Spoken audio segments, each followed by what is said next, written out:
Good afternoon, distinguished colleagues. It is my pleasure to welcome our guest. We start our press conference. I welcome the journalists who are with the RT.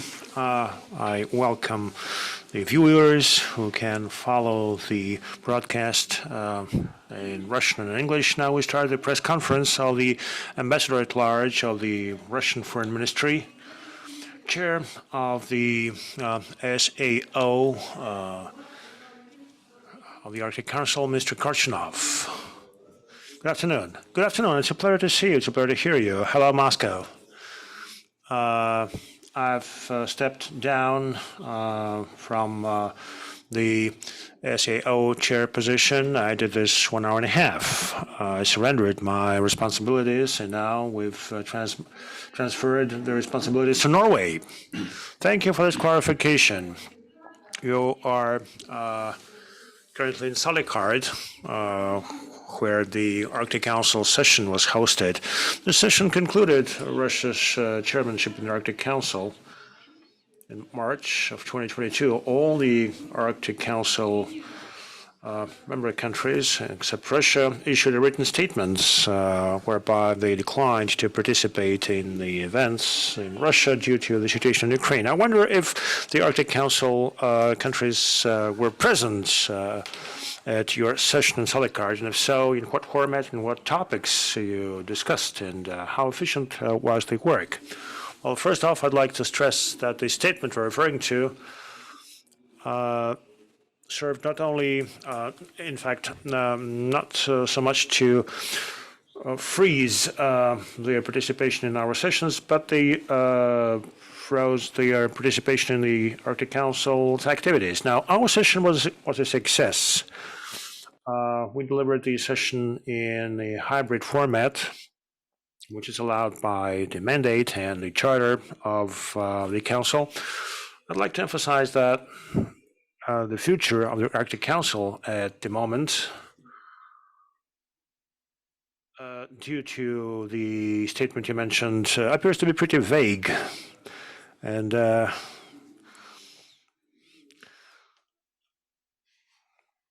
we've consistently attempted to preserve the cooperation in the Arctic, and the key outcome of this effort is that despite such statements, the Arctic continues to be the area of peace, where military and political tensions mount there. We managed to achieve this despite all the challenges in our relations at the current stage, and the statement that was passed after this session managed to solidify the commitment, and we received such commitments from our partners, that the Arctic Council has a unique role as a venue of constructive collaboration, and constructive collaboration was especially stressed. The same applies to maintaining dialogue and stability. This is obviously crucial for the Arctic region. Clearly, we are yet to see whether our partners will stick to such commitments. Russia has delivered on all its commitments in full. Everybody realized that it is impossible to ensure sustainable development of the region without Russia. Thank you very much, Nikolay. You mentioned that Russia's chairmanship happened in a very challenging environment, with the Russian activities being blocked by the Western partners. Now, what's your assessment of the overall outcomes, whether you managed to achieve all you had hoped for despite the recent developments? Well, first off, I think we should not speak about blocking Russian initiatives. Rather, it was an attempt to build a kind of a cocoon and shield oneself from Russia to the detriment of the country's interests to bring such activities outside of the framework of the Arctic Council. Obviously, this did not serve to strengthen the Council. This resulted in some uncertainty, especially in terms of its future. As to Russia initiatives, well, they all, from the very outset, were designed and were built on the national basis. Russian organizations continue implementing them in full, together with partners from friendly countries. The goals set by the national leadership that were based on the Arctic Zone Development Strategy up to 2030 during the Russian Chairmanship were implemented in full. Is my understanding correct that Russia's chairmanship plan was implemented in full? And if so, could you please name some of the most exciting Russian projects over the past 2 years? Yes, we've almost completed our plan. In fact, the plan spans the time frame until August. We still are to deliver some of the activities that aim to support socioeconomic development of the Arctic area of Russia. The activities deal with the environmental situation in the Arctic and scientific projects in the Arctic. You know, it's kind of hard to single out some of the most significant events, but I think that the flagship activities had to do with the indigenous peoples, with youth. From the very outset, we targeted the human dimension, the idea being to maintain and strengthen well-being of the residents in the Arctic region. We delivered a workshop on the intellectual property of IPs. We hosted a PPP farm in the Arctic last November. We held the first ever championship on reindeer herding in Yakutia. Indigenous Food Festival in the Arctic was another landmark event aimed at supporting food security and supporting local producers, as well as maintaining indigenous traditions. We also hosted the Eaulu festival. The activity was hosted in Salekhard and brought together indigenous youth. It is important for us to engage and involve youth in all our endeavors and all our activities, because the future of the Arctic is something that the current youth is holding. Therefore, we have to engage the youth. We have to embrace the youth. We have to ensure a conducive environment for their life and work here. Thank you. Nikolay, what Russian Arctic regions were the most active during the Russia's chairmanship? Which regions you would single out? Well, I would refrain from singling out any region as the most proactive. I can safely state that all Russian regions contributed tremendously to the broad agenda of our chairmanship. All the regions hosted some events, and each region contributed to our joint work. Thank you, Nikolay. You mentioned that you've transferred the chairmanship from Russia to Norway. How was it? Businesslike. But, you know, with this chairmanship, Russia transferred onto Norway the responsibility for the future of the Arctic Council. And this future obviously is a concern to us. Okay, let me ask another question. What are your expectations from the Norway's chairmanship? What do you think, whether there will be a succession from the part of the Norway for those initiatives and projects initiated by Russia for those 2 years? You know, those priorities which Norway proclaimed on the brim of this meeting and confirmed today, they are to the most part in line with the topics which Russia conveyed. First and foremost, this is a sustainable development of this region, which is extremely important for us, socioeconomic aspects, environmental aspects, nature protection.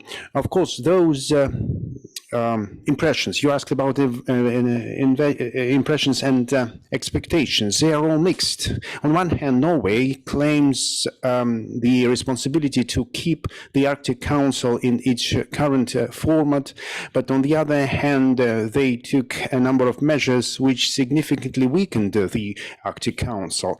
Now, the Norwegians will be very difficult by refusing their position to keep the organization and restart the organization in this format. Well, let's see how Norway will manage to find powers to act in the interests of all Arctic countries and parties and continue those initiatives and projects that have been initiated by Russia for the past 2 years and actively supported once by the Norway before. Thank you very much. What do you think will it be possible during Norway chairmanship in the Arctic Council to come back to a full-fledged interaction within this organization? Do Arctic member countries, not only Russia, the willingness to interact, to collaborate? You know, today's meeting showed that there is a willingness to keep the Arctic Council, to maintain it. Whether it will be possible to come back to a full-fledged interaction, it's difficult to say at the moment. Let's wait and see. As for the desire of all parties to continue working within the Arctic Council, it's obviously that all representatives of countries were aware and understood that this participation is really important. They expressed their willingness, but to work within the Arctic Council without interacting with other countries is not possible, because the Arctic Council is first and foremost based on joint initiatives. And this is very, very important to take into account. Thank you very much, Mr. Korchunov. Do you think, is it possible to discuss Arctic region topics without participation of one of the biggest Arctic countries, like Russia? Well, you know, the issues of the Arctic region can be discussed in different composition. It all depends on what sort of issues they are. If it is about issues of general regional agenda, the issues which are relevant for the general regional context, it's not possible to solve them without Russia. Our country was always interested in deepening the humanitarian, scientific, educational, social, and other areas of cooperation in the Arctic region, which are to the benefit of indigenous peoples and keeping the fragile Arctic nature. But after Finland joining NATO and announced joining of Sweden, apart from Russia, all member countries will become members of the North Atlantic Treaty Organization. And what do you think? What will be the future of the Arctic Council in this situation?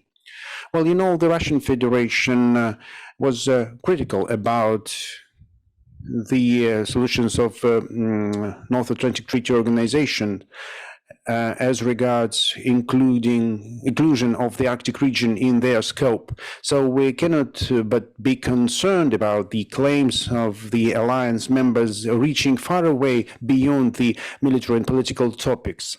When, apart from military solutions, the topics of environment, economy, transport are used. Also, interaction in absolutely peaceful areas with third-party countries. So everything will be depend on the basis? On what basis the member countries be based on in their work? If in their work they will be following the NATO agenda, and the Arctic Council is not involved in military and political issues, we cannot speak about the efficient work of this council. It will be very difficult to say so.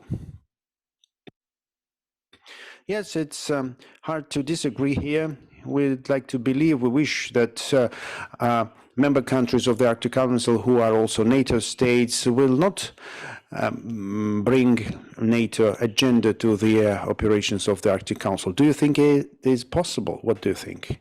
You know, the Arctic Council agenda is built by all member countries of the Council. Every member state has its own voice, and they are built based on the consensus. Russia also has its voice, so we of course will not agree with the inclusion of NATO agenda in the agenda of the Arctic Council.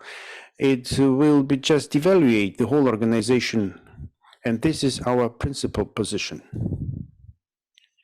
Thank you. Interaction in the Arctic region of Russia with China. China is the country which has the status of the observer in this region, and NATO criticized many times this position. Jens Stoltenberg expressed this. What will be the benefit for indigenous, a small number of people, the Russian-China relations here? First and foremost, I have to stress that Russian-China cooperation in the Arctic region has absolutely peaceful character. It is not aimed and it is not directed against third-party countries. It is interested in the sustainable development of the region, in strengthening economic, scientific, cultural cooperation. Cooperation in the area of ecology, transport, energy. These topics, as they are, support the socio-economic development and improve the welfare of the population, including indigenous peoples of the North. The projects implemented together with China give a good support to the local budgets. They are absolutely critical to organize socio-economic environmental programs in specific regions. Along with the People's Republic of China, we keep constant dialogue in line of the external political authorities. We cooperate with ambassadors at large. We have a special task force on preparing summits and meetings of leaders of our countries with a focus on environmental agenda. Our approaches are built on the approach fixed in the joint declaration of leaders of Russia and China as of March 21st, as considering the Arctic as a territory of peace, stability, and constructive cooperation. Mr. Korchunov, what other states, non-members of the Arctic Council, Russia is ready to develop joint projects in Arctic? Are there any requests for such cooperation? Yes, we mark the growing interest towards such cooperation coming from different regions, regions of the East, regions of the Latin America and Asia. And of course, the Russian Federation is ready to cooperate with all of regional structures and authorities who are interested in the sustainable development of the Arctic region and ready for constructive cooperation, which are not bringing any element of difference or confrontation to this agenda, and don't try to escalate situation also in this region. Thank you very much, Mr. Korchunov. And probably the final question from myself before we move to the questions of our journalists. What do you think? What needs to be done in order to keep the Arctic as a region of peace, stability, and international cooperation? First of all, you know, obviously, we need to convey our dialogue. We need to deepen cooperation without any prerequisites across the whole spectrum of the regional agenda.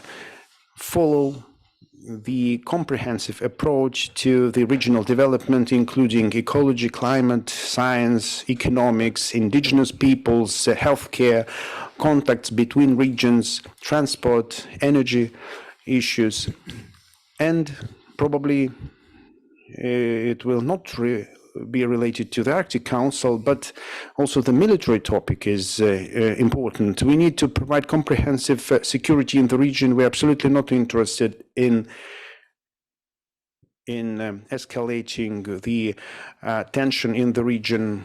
It can be all sorted out by dialogue, by contacts, which would strengthen the trust, and trust is a very important factor in developing of cooperation. So cooperation is the necessary prerequisite to keep the Arctic region as a territory of peace, stability, and cooperation. It is very important that our partners, not on words, but on their deeds, follow the confirmed initiatives by ministers in Reykjavik on May 20 last year. There was a commitment to keep the Arctic as a region of peace, stability, and international cooperation. Thank you very much indeed, Nikolay. I've got quite a few questions from journalists in advance, but we have some journalists present live, and they will take precedence in asking questions. So please, over to you. Here's the mic. Introduce yourself and ask a question. Hello, Nikolay. Galina Sisova, the Arctic Vedomosti paper. Nikolay, the Arctic Council implemented quite a few programs very useful for the Arctic. Now, lack of cooperation during Russia's chairmanship, I wonder if it inflicted any harm, say environmental harm or any other harm on all the Arctic Council participants. That's my first question. The second question, if the current situation continues, you suggest that other countries exhibits more and more interest, but if the current situation continues, do you have any programs in mind to come up with an alternative organization, or maybe shaping a new organization with other countries to address the Arctic issues? Thank you. You know, lack of cooperation is something that leads to mounting of risks in the area of so-called soft security. I'm talking about managing risks that result from economic activities in high latitudes, risks related to climate change. You know, the Arctic Council has been fairly successful in addressing those risks. And again, those were environmental risks, sea accidents risks, oil spill risks, and we shared relevant technologies and experience, search and rescue operations, involvement of the Ministry for Emergency Situations. You know, this is something which is relevant not only to Russia, but for the Arctic states too. You know, scientific collaboration, you name it, to come up with possible solutions. One has to have a complete scientific picture of the situation, and when such picture is lacking, well, there is a risk of suboptimal decisions. And by the way, as soon as scientific relations were severed, we launched academic collaboration within Russia to substitute for some components that were dropped due to the recent developments. In the area of science, over the past year and a half, we've set up a Scientific and Technology Council under the Arctic Council, 2 world-level science and education centers in Yakutsk and in Arkhangelsk. We set up 4 scientific consortia to address various areas, including cross-disciplinary topics. We launched a self-propelled platform, North Pole, which has been operational for several months already, and this platform provides real-time data on environmental situation, the ice situation in the Arctic, which is crucial for weather forecasts, and for navigation of our vessels. So this process is very much on. And in addition, we implemented a number of monitoring systems. For instance, a system to monitor the Northern Maritime Route. We no longer need data from third parties. We do this all on our own. And we are very keen to preserve the fragile Arctic environment and to preserve the biodiversity in the region. Now, the challenges and difficulties that the Arctic Council has been facing, and not because of Russia, made us to take a broader look at the cooperation in the Arctic. Obviously, a country as large as Russia cannot and should not lean on the only format and to be hostage to such format.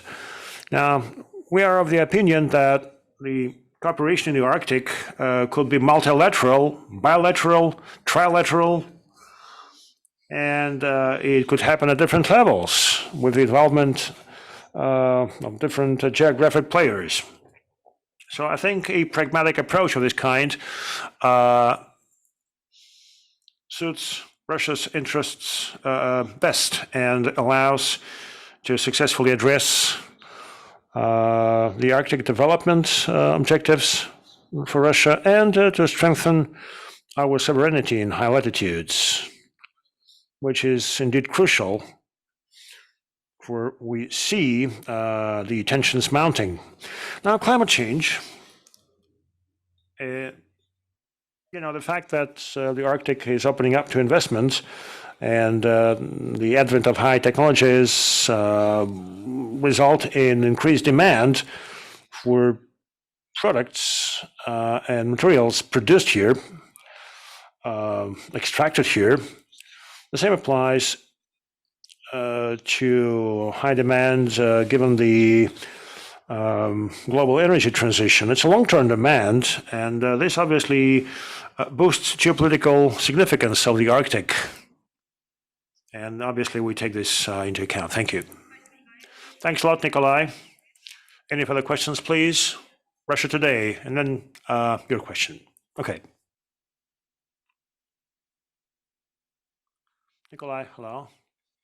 The Sputnik agency, the Chinese board. You mentioned Russia-China cooperation.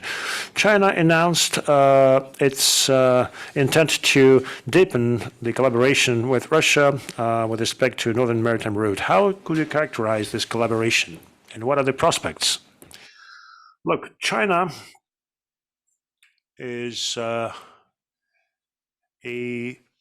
global country. A country that operates across the globe, and it goes beyond one region. China accounts for a huge part of the global trade. Therefore, the Chinese People's Republic is very much keen to develop transport communications, so supply routes, safe and continuous, taking into account all possible risks that might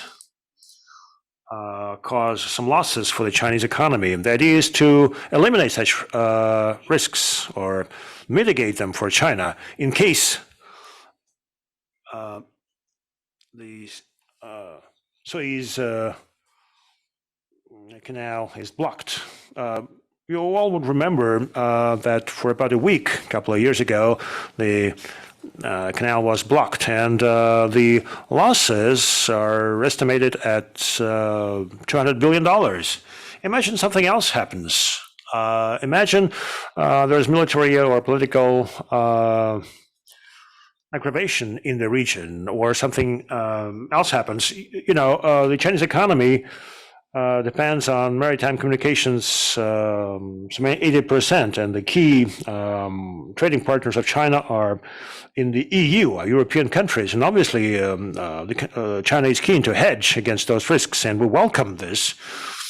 We embrace this collaboration. We understand China's position, and this cooperation is bilateral, is mutually beneficial, including cooperation with respect to the Northern Maritime Route. As you may know, the Rosatom is designing a transit route along this maritime route, and China obviously is a country that accounts for a lot of marine traffic, and it is very much interested in further developing this route. And China is already contributing. China already operates as a contractor, a subcontractor in some of the projects along this route. Thank you, Nikolay. Second row, please introduce yourself and your question. Hello, Jim Alexandrov, ura.ru. I have two questions. First, I'd like to focus the attention on the question of the previous colleagues. Probably you missed there something. There was a question about the alternative, potential alternative to the current Arctic Council. You mentioned that these changes made you look broader at the situation, but still, do you have these intentions to make an alternative? And the second question is just a hypothetical one. Let's assume that there is a decision to establish an alternative. There's no interaction with those countries which are now members of the countries in Europe, Canada. Will it hit us severe, or can we make it on our own? Well, in this specific situation, I'm not aware about such projects or intentions to establish an alternative Arctic Council at the moment. Well, first of all, it has to be of demand from the agenda point of view, from the point of view of goals and objectives. What do we want? Whether it's needed for us? Do we really need this at this stage? At this stage specifically, we are quite comfortable with the bilateral, trilateral collaborations, specific projects, specific initiatives where we work with other partners. But the council means consulting and cooperation, but we do consult and do cooperate now. As for the fact that the Arctic countries are not willing to cooperate. More than 70% of economic activity accounts for the Russian Federation. The Russian Federation has unique knowledge, technologies, competences, and experience necessary to develop the Arctic region. It's to provide its sustainable development, to provide its unlocking. And just to say that we have a very critical dependence on our Arctic partners wouldn't be right, wouldn't be correct. Of course, we have some dependence. The indigenous peoples, for example, were complaining that they were using Japanese off-road trucks, and they were really comfortable and happy with them. And then they now are cut off the supplies of spare parts. Now they have this problem. Can we call this approach of Japan a responsible one to the clients who were using those equipment pieces? Of course not. They are not able to use it anymore. Of course, there are some dependencies, but generally speaking, I don't see here any big problems for us. Thank you very much. Any more questions? Well, then let's move to the questions which we received through the special form on our website. editorial house Arctica, Alexander Ignatiev, chief editor. How do you see the further cooperation within the Arctic Council between the member countries, including Russia? I already touched upon this topic in my previous answers. Well, you know, the prospects of the further cooperation within the Arctic Council are quite uncertain, because we're not sure that Norway would make it to set up such collaboration which would provide really a constructive view for the Arctic collaboration and be based on joint projects, joint approaches, initiatives, mutual initiatives. Those business contacts, working contacts which I had with the representative of the Norway party before this session show that Norway sees as a principal task to keep the Arctic Council, to maintain it, and to provide gradual work on unblocking and revival of the Arctic Council work based on those decisions which has been approved by the ministers, and to set up the work on implementation and execution of the strategic work plan until 2030 for the Arctic Council, which had been adopted in May 2021 by the ministers on their meetings in Reykjavik. Thank you very much. Our next question from the special reporter Kommersant Yelena Chernenko is asking, out of the new concept of the Russian Federation and changing on the law in Arctic, Russia is intended to pay more attention to cooperation with non-regional countries in the Transpol region. What can this cooperation can look like, and which countries are in priority here? First and foremost, it is about the cooperation in a wide spectrum of issues, including economics, investment, technology, science, relations between educational institutions, ecology, transport, seaborne cooperation, traditional types of economic activity of the indigenous peoples. For example, reindeer breeding is not only in the Arctic, but also in Mongolia and in China. So it is about the work on in those areas which would contribute to the sustainable development of the region, to the maintenance of and protection of the fragile Arctic nature. And this interaction can be built based on a mutual pragmatic pragmatic approach to mutual interests. And here we proceed first and foremost from the goals and objectives which are set forth in the strategy of development of the Arctic area for the Russian Federation until 2030.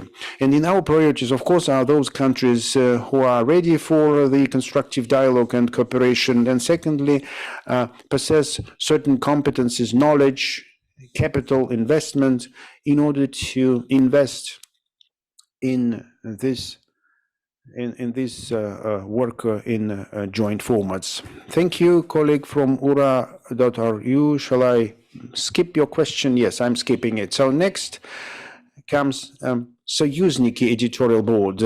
Can Russia leave the Arctic Council as it did for other organizations, or at least suspend its membership?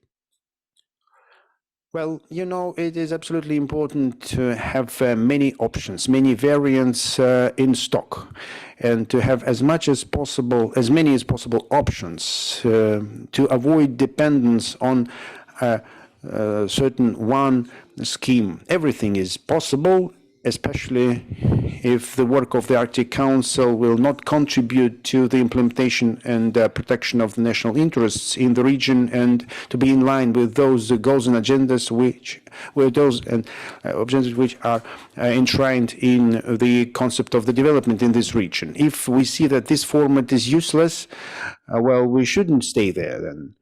But, well, let's wait and see. Now, Norway reassures us that they are willing to keep the council, to continue moving towards normalization in this regard. Let's see what happens then.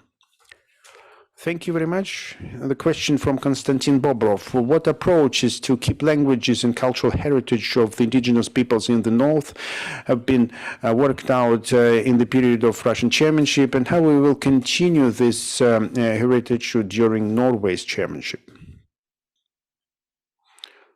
First of all, I'd like to say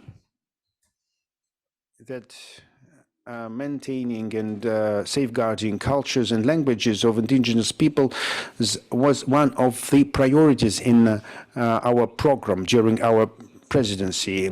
We initiated the digitalization process of languages and cultural heritage for indigenous peoples of Arctic. And as a contribution to the International Decade of Indigenous Languages, which was launched in January 2023. How it will be supported and continued by Norway, I can't tell you for sure, but I can tell you for sure that everything which we launched under our chairmanship, and when we prepared all those projects and then started them, they are all aimed at the maintenance of languages and indigenous culture, and we will of course continue this activity. Thank you very much. We have a question from Tatiana Ignatova now. What support was provided to implement innovative technologies in infrastructure, energy sector, including broadening use of renewable sources in order to improve living standards for the population of the Arctic? Well, now I'm sitting here in Salekhard on Yamal Peninsula, and right here and right now, the Russian Federation is implementing the initiated project. The project has been initiated by us. The project on the establishment of the International Arctic Scientific Station Snezhinka, Snowflake, based on the renewable resources and hydrogen resources. This is a very important project. And this project creates an educational and scientific platform for international cooperation for engineers, researchers, and scientists, and for the young scientists also. Thank you. A question from Oleg Orlov. Our colleagues reminds us that on May 11-12 in Arkhangelsk, within the presidency of Russia in the conference, there should be the first conference on bioresources and fishery in Arctic. What is the fate of this conference in the light of the anti-Russian agenda, and what the lack of cooperation will entail here? You see, the topic of this conference is very relevant.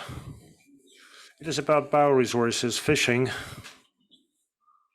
It is important in the context of seeking best solutions in terms of managing marine bioresources and preserving marine biodiversity, which is changing, by the way, due to also climate change. A lack of collaboration in this area would create risks of Arctic biodiversity loss, and thus inefficient marine bioresources management.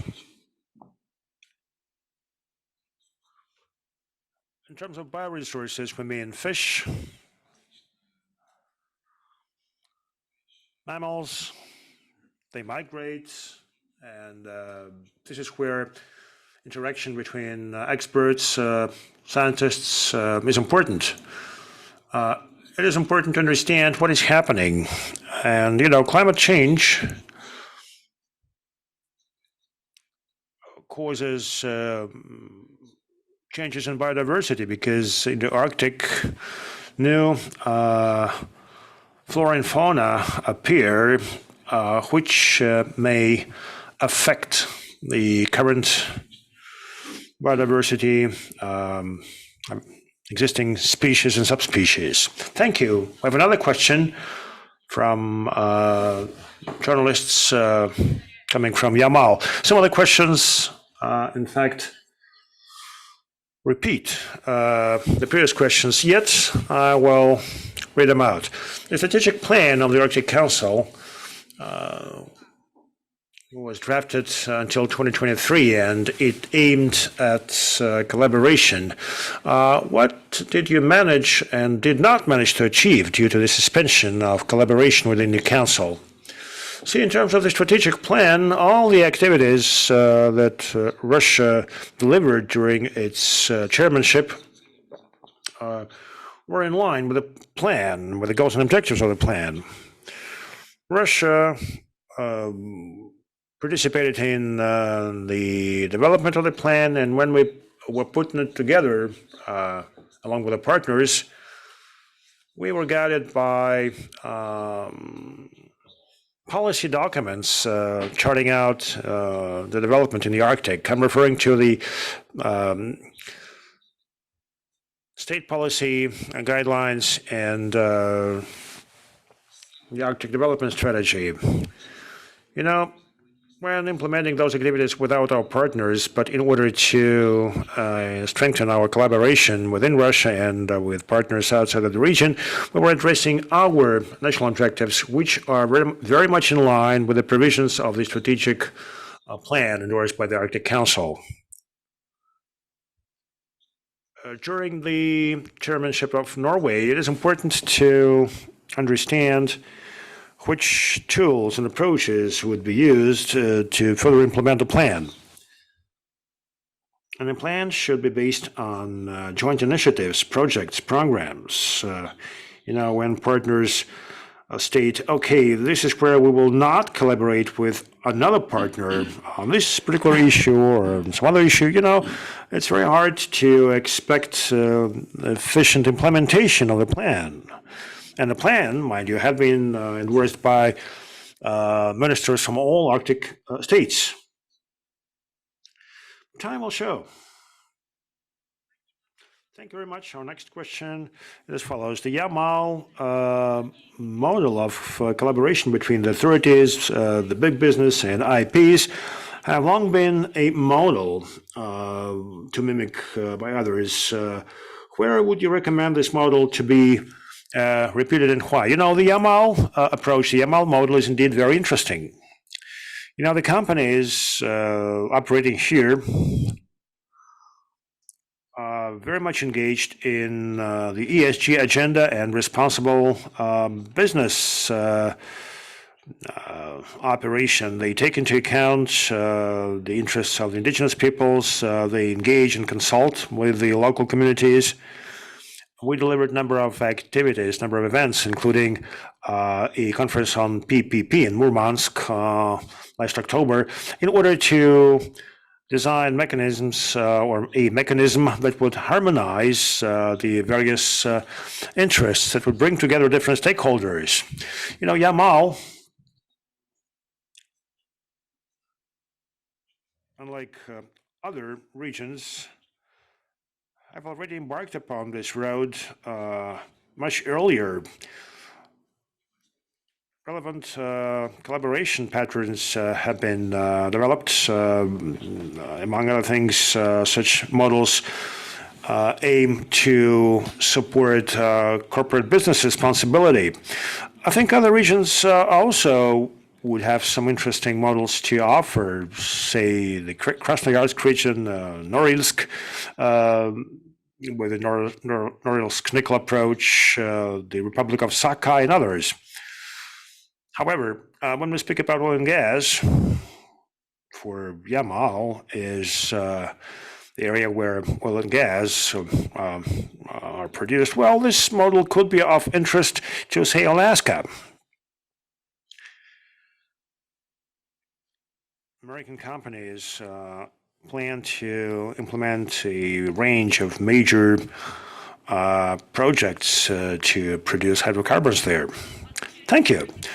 A cross-cutting priority during Russia's chairmanship was sustainable development of the Arctic, something that you mentioned. With the new chairmanship, has the priority stayed, and what can we hope for in case sanctions are further extended and protracted? Look, I think we should focus on development, first of all. And by development, I mean sustainable development. We should also focus on human capital development, on capacity building, because it would be very difficult to ensure a smart and sustainable development in the Arctic without human capital. You know, sustainable development per se comprises three components, such as economy, ecology, and the social sector.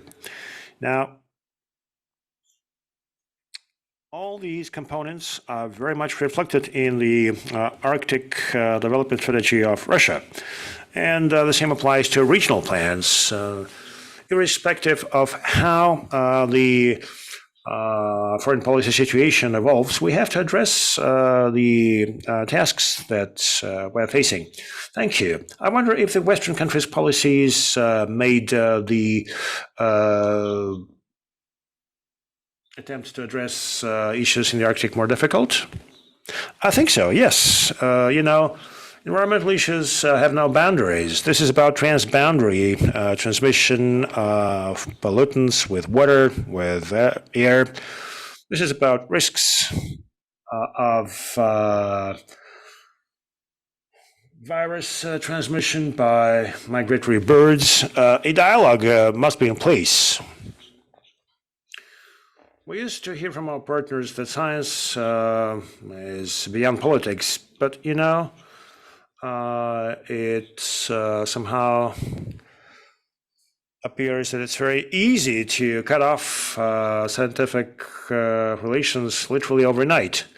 But I think this is detrimental to our common objectives. This is something that backfires big way, but hopefully, common sense is finding its way back to our partners. And in fact, today, during today's session, we saw this. I wonder if this trend is lengthy, and I wonder if it's going to strengthen. Well, again, time will show. I wonder if you plan to step up economic collaboration with non-Arctic states, and how exactly? Well, we did discuss this, but perhaps you can add something here. Look, we're open to constructive collaboration with any country that shares our approaches. That is peaceful, constructive agenda. We are ready to work for the interest of the development of the Arctic area of Russia. We're open to mutually respectful dialogue based on mutual interests. I would hate to mention specific countries. I think this would be wrong. You know, if I mention some countries, I would thereby discriminate against others. But again, we're open to any collaboration. Next question partially repeats the topic which we already discussed, but out of respect to regional media, I will ask them. Russia exited some global organizations, international organizations, where some member states were unfriendly. Can the situation happen with the Arctic Council, or do you think that we can come back to the previous mode of cooperation? What do you think? You know, if we exited some of the organizations, so obviously there were the organizations which we were not comfortable to work in, or they were just useless for our interests. So far, we don't have any plans to go out of this Arctic Council, to leave it. But if the organization becomes useless or our rights be violated, there could be different decisions. And probably we could consider this issue not in a hypothetical, but in a specific plane. We will be strictly guided by our national interests, and this will come first. Thanks. One more question. What areas of entrepreneurial activity are of demand and be developed in the Arctic? The entrepreneurial activity and the climate is changing. That's first. Second, new technologies appear, and everything which is related to the new technologies. This gives us an opportunity to have smart development of the Arctic, innovations, high-tech production facilities. These are also technologies close to nature. We have had a bioremediation workshop where we have biological substances which allow to solve issues in a safe mode for the nature. The entrepreneurship, the businesses based on high-tech innovations and knowledge, I think will be of demand for sure. This is, of course, logistics. We do see how the Northern Sea route is being developed and the infrastructure around it. Logistics can be different, intermodal logistics, and not only seaborne routes, airborne. And so it's not about the development of only one way of transit. Other transportation means come up. We see opening of Arctic regions for tourism, everything which is related to the services in this sphere is also interesting. And on top of that, the Arctic for us, the Arctic zone of the Russian Federation, is the territory of priority development. We should understand that those who came first have certain benefits. And here, different scenarios are possible. We should also mark that recently we've received more and more interest in the Arctic in terms of tourism. Its perspective and creative economy is also quite perspective. These are first and foremost products of the intellectual sphere. It's really interesting, and that's going to be the multiplying effect to support the local producers and applied arts of indigenous peoples, also peoples of the north. Everything is interesting. Thank you. Thank you very much. The stream of the questions which we received on the web is over. Thank you very much, Mr. Korchunov, for your time, for this opportunity to speak to our journalists, and welcome to our platform as a senior official from the part of Russia. Thank you very much. And or do you want to say something in the end?